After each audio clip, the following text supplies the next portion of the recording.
Hey. Welcome to a world of laughter, learning, and entertainment. Hello and a warm welcome to our channel. Today, we're delving into 192nd Tank Battalion. The 192nd Tank Battalion of the United States Army was a federalized Army National Guard unit activated in November 1940.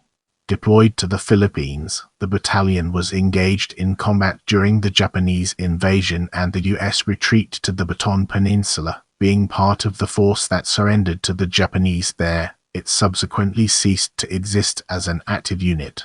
In the next portion, we'll be immersing ourselves in the realm of activation and deployment and examining its broader implications. In 1941, the U.S. Army Chief of Staff, General George Celsius Marshall, directed that the Army's new Stuart Light tanks, then just rolling off the assembly lines, were to have the highest priority in reinforcing General MacArthur's command in the Pacific. The activated Army National Guard 194th and 192nd Tank Battalions were each equipped with 54 of the newly manufactured Stuart Light tanks, along with 23 half-tracks per battalion. The federalized California Army Guard 194th Tank Battalion deployed from San Francisco on 8 September 1941, arriving in the Philippines on 26 September. That deployment was followed by the 192nd Tank Battalion, which reached Manila in November. The 192nd Tank Battalion was composed of tank companies from Janesville, Wisconsin Company A, formerly 32nd Tank Company, Maywood, Illinois Company B, formerly 33rd Tank Company, Port Clinton, Ohio Company Celsius, formerly 37th Tank Company, and Harrodsburg, Kentucky Company D, formerly 38th Tank Company. On 21 November 1941, the 192nd and 194th Tank Battalions were combined to form the Provisional Tank Group under the command of Colonel James R. North Weaver. With the subsequent commencement of hostilities and Japanese landings along the coastlines in December, the Provisional Tank Group was ordered to counterattack the landing forces and to cover the Allied retreat towards the Bataan Peninsula. Get ready for a captivating exploration as we unravel the layers of America's first clash of armor and their profound significance. On 21 December 1941, the 192nd Tank Battalion, under the command of Major Theodore Fahrenheit Wicked, was ordered to move north. Major Wicked sent Company B, commanded by Captain Donald Haynes, ahead, most likely as an advanced guard. During B Company's advance, they had planned to refuel the gasoline-powered Ms at Gerona and then again at Bawang. However, upon reaching Gerona, no fuel was available, and word reached Captain Haynes that the enemy was fast approaching Bawang. The U.S. Army's last official U.S. Horse Cavalry to see combat was the U.S. 26th Cavalry Horse Philippine Scouts in 1942. The 26th Cavalry had just recently been under enemy aerial attack and was operating in the area currently being traversed by B Company tanks. General Wainwright, commander of Allied forces in the Philippines during its final period, received reports that the town of Damotis was fast being approached by mechanized elements of the Japanese army, and he ordered Captain Haynes to engage them. Since Haynes had not been able to refuel at Gerona, his Stuarts were nearly out of gas, so he had to consolidate the fuel from the whole company in order to top off just one platoon of 5 light tanks. Haynes ordered the tank platoon, led by Lt. Bernard Morin, to move north from the town of Damotis, where here on 22 December 1941, the platoon of Stuarts ran into Japanese Type 95 light tanks from the Imperial Japanese Army 4th Tank Regiment.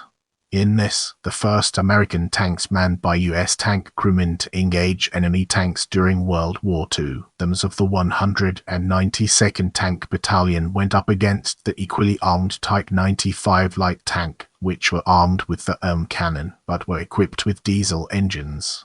The Type 95 light tank had been at the forefront of tank technology when it was fielded in 1935.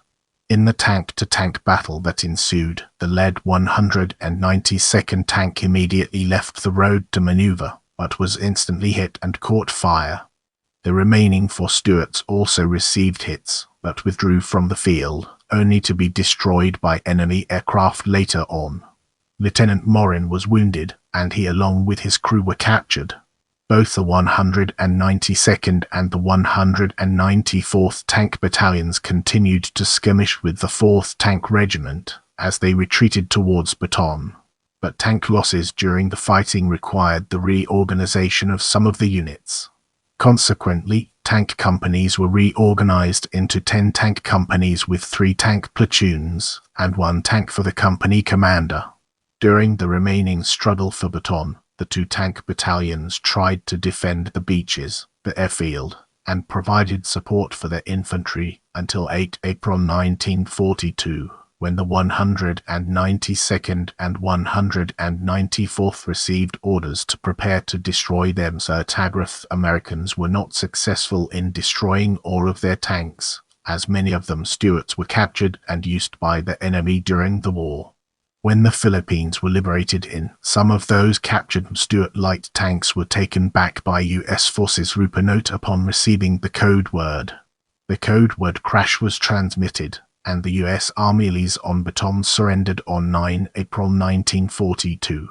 As we move forward, let's uncover the untold stories and fascinating intricacies of overview.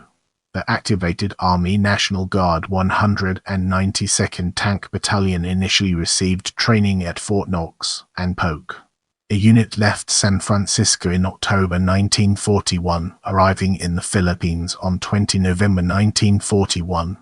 On 22 December 1941, the 192nd Tank Battalion became the first American tank unit to engage enemy armor in tank-to-tank combat during World War II. The unit withdrew to the Bataan Peninsula as part of the general retreat and ceased to exist on 9 April 1942 when the last surviving American and Philippine forces on the Bataan Peninsula surrendered. Some men went to Corregidor, while others escaped to the jungle. Those who remained participated in the Bataan Death March. They remained prisoners of war until the close of the invasion of the Philippines. Some prisoners at Cabanatuan were rescued by U.S. Army Rangers on 30 December 1944. Others were sent to Japan or other parts of the Japanese Empire as laborers. Of the 593 officers and men of the 192nd Tank Battalion who went to the Philippines in October 1941, 328 did not survive the war. Stay connected and join our community by subscribing and following me on other platforms.